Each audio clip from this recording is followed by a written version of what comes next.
Hola chicos, hago este video para ilustrar cómo es utilizar la voz pasiva para expresar un proceso.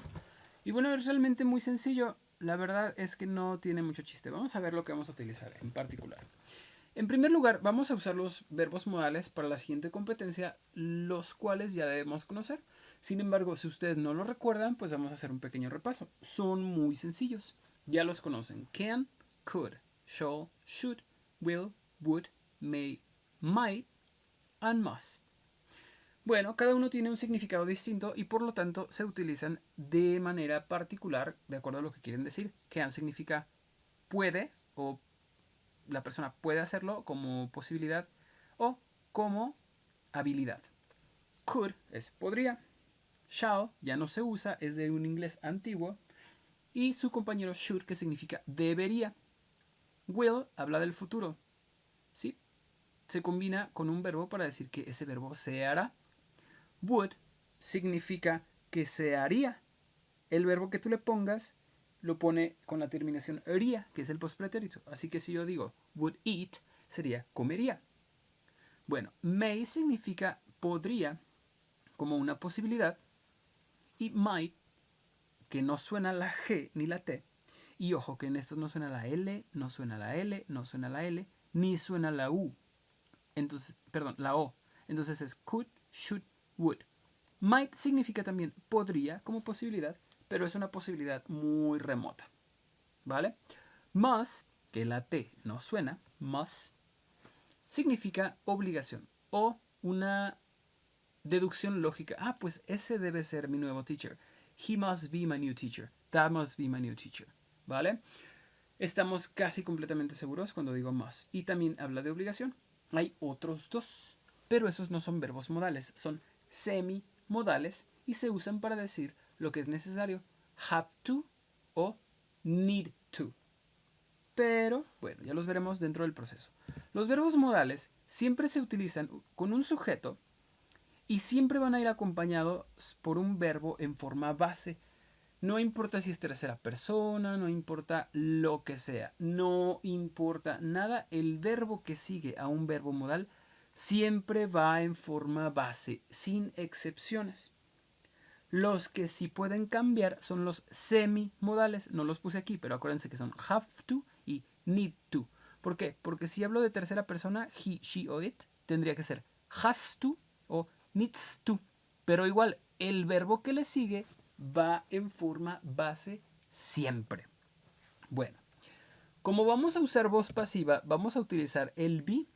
Entonces vamos a decir que un elemento puede ser, debe ser, será, podría ser, debe de ser, podría ser, debería ser, sería o podría ser. Combinados entonces todos los verbos modales con el verbo ser, porque el verbo que sigue al verbo modal tiene que estar en forma base. La forma base del verbo ser pues es be. Ahora, ¿cómo voy a completar mi oración?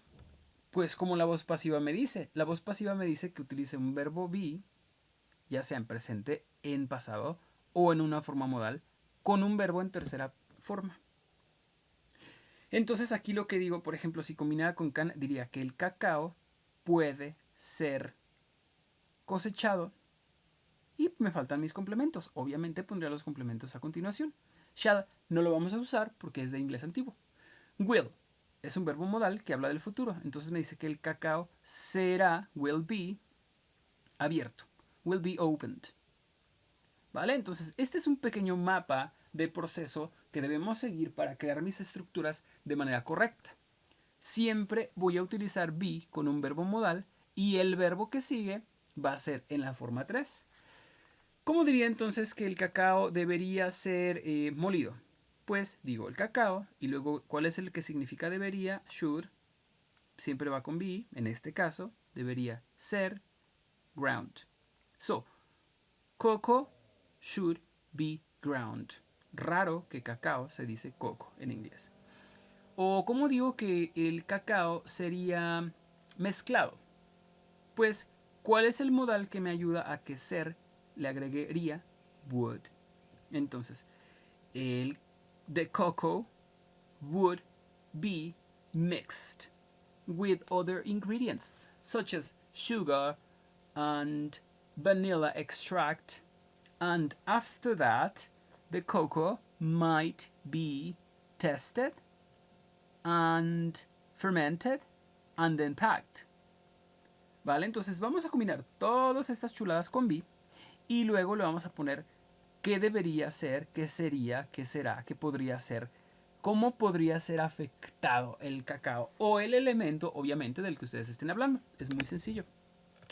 Para secuenciar los eventos del proceso, las etapas del proceso, vamos a usar marcadores del discurso. Los marcadores del discurso son palabras que ponemos al principio de las oraciones para conectar ideas, para contrastar, para hacer muchas cosas. De hecho, existen muchos marcadores del discurso de acuerdo a la función que tienen. Sin embargo, para secuenciar eventos tenemos particularmente aquellos que hablan de secuencia, obviamente. Entonces, son clásicos. Cuando nosotros contamos cualquier cosa o eventos en una cadena, en un orden, decimos first, second, third, after that, finally, next, later, meanwhile. Bueno, por favor no vayan a usar after solo. Nunca, nunca, nunca se usa solo after. Tienes que decir after that y ponerle coma. Todos los marcadores del discurso se ponen al principio de la oración y se separan con una coma. ¿Ok? Entonces, ojo que esa es una súper regla. Todos los marcadores de discurso se ponen al principio de una oración y van separados con una coma del resto de la oración. Bueno, vamos a poner entonces un ejemplo. Otra vez, por favor, after that es lo que tienen que usar. After no lo puedes usar solo nunca, ¿ok? Vamos a ver el proceso que requerimos para hacer el pan. Entonces es el bread making process. Acuérdense que process se pone al final. Y pónganme por favor la palabra making, porque vamos a hacer. Porque luego nada más me ponen bread process, el proceso del pan. Pero es el proceso de qué? Del reciclado, del hecho, del diseño. ¿O qué? Hay que poner de qué es el proceso y ese proceso de qué elemento es, ¿vale? Por favor tradúzcanlo bien. No me pongan el proceso de la cerveza. Pues el proceso de qué? De tomártela, de combinarla con otros elementos para marinar carne. ¿O qué? El proceso de hacer cerveza. Eso es lo que quieren decir. Por favor, díganlo bien, ¿va? Ese es el proceso de hacer pan. Bread making process. Y tiene unos cuantos pasos que vamos a ver uno por uno. Primero pongo una idea general y luego pongo paso por paso con la estructura necesaria. Number one, gathering and scaling the ingredients. Quiere decir el reunir y el medir los ingredientes. So, marcador del discurso está en rojo, first. Y luego pongo el elemento y mi estructura en voz pasiva. Verbo modal, be, y cómo es afectado. Entonces, first, the ingredients should be gathered and scaled. O sea que primero los ingredientes deberían ser reunidos y medidos. After that, ojo que after nunca va solo, siempre le pongo that, coma. The ingredients must be combined and mixed. Then, the dough, que es la masa, cuando nosotros ya combinamos todo, pues tenemos una masa y la masa se dice dough. Entonces, then the dough has to be fermented. Therefore, por lo tanto, yeast should be added. Luego, la masa tiene que ser fermentada. Por lo tanto, levadura debería ser agregada en la mezcla. Después, then, the dough needs to be portioned. La masa necesita ser cortada en porciones. Así que, so, it is divided into small balls. Ojo que aquí le puse una línea porque aquí no necesito un verbo modal. Simplemente digo que la masa es dividida. No digo debería ser, puede ser, podría ser, debe de ser. No, nada. Simplemente. Así que la masa es dividida into small balls. Pueden usar estructuras de presente pasivo.